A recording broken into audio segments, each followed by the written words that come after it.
Ce n'est peut-être pas une vue imprenable sur la campagne roussillonnaise, mais ses habitants tiennent à ce cadre de vie paisible. D'ici 2021, 500 bungalows à l'ambiance western, Asie ou Méditerranée pourraient être implantés sur ces 14 hectares. Un complexe d'hôtellerie de plein air dont ne veulent pas ces riverains réunis en association.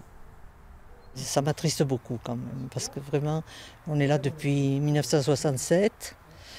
Et c'est une maison où habitaient mes parents, où je comptais habiter, où mon fils compte habiter, puisqu'on a un tennis pas loin. Et finalement, on va vendre très certainement. Si on peut vendre, parce que ça perd de son. Évidemment, ça perd de sa valeur tous les jours. Pour les campings, il y a toujours du bruit, jusqu'à 23 heures minimum. Au-delà des nuisances sonores, ce projet de luxe ouvert à l'année, avec une centaine d'emplois à la clé, cristallise les oppositions exprimées dans cette réunion publique.